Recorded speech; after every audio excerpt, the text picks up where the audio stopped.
So in this video, we're going to go over a very common interview question. So you may not see exactly what we're going to go over here, but a very high probability that you'll see some version of this. So we're going to bring up two lists. So what we want to determine is whether these two lists have an item in common. And obviously they have an item in common, the 5. And we're going to look at two approaches for how to do this. An interviewer will want to see the second approach. So the first approach, the obvious approach, what we would call the naive approach, would be to create nested for loops.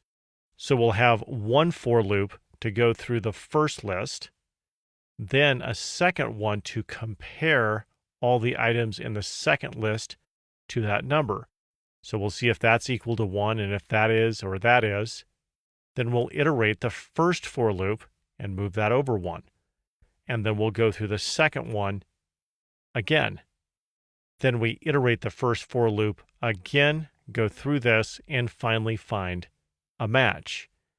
And because these are nested for loops, this is O of n squared. So let's just move these down here and we'll build this code quickly. This should be pretty easy at this point. So we'll say item in common, and then we'll pass it the two lists. Then we'll have a for loop that goes through list 1, another for loop that goes through list 2 that is nested inside of the first for loop. And if at any time I equals j, we'll return true.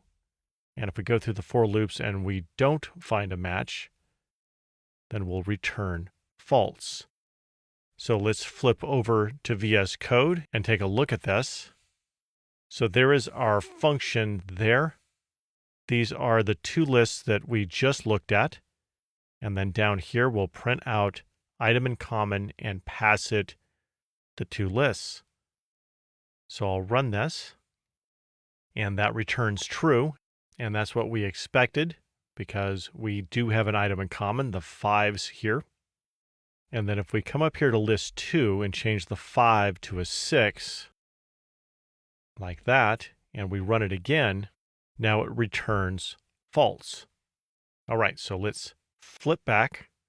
So that is the way to do it. That is the inefficient way. Now we're going to create the more efficient way of doing this. And as you may have expected, we're going to use a dictionary, since this is the hash table section.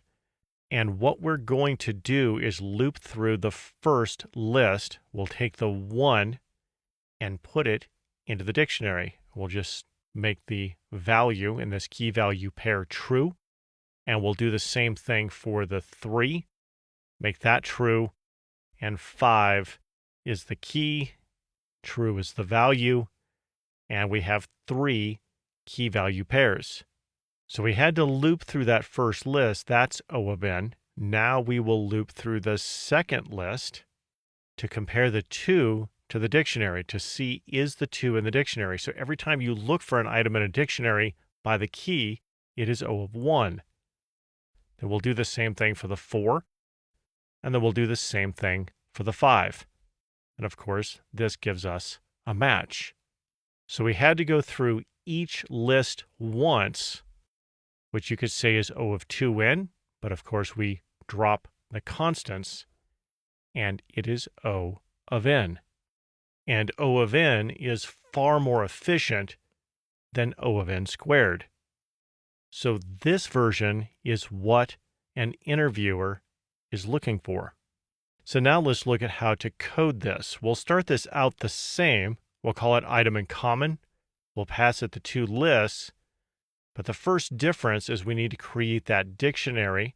So we'll say my dictionary. Then we'll run the for loop to go through the first list. Then we'll take the values from that and put it into the dictionary. Then we'll have a second for loop. And the key here is that this is not a nested for loop. They are one after the other. So we'll just say if j is in my dictionary, we'll return true. If we go through the second for loop and we don't find any matches, we'll return false. So let's go take a look at this in VS Code. So there is our new updated version of the function that uses the dictionary. We have the same two lists here, and then we'll print item in common with list 1 and list 2. So let's run this, and that returns true. Then we'll come up here like we did on the other one and change the 5 to a 6, and we'll run this again. And now that returns false.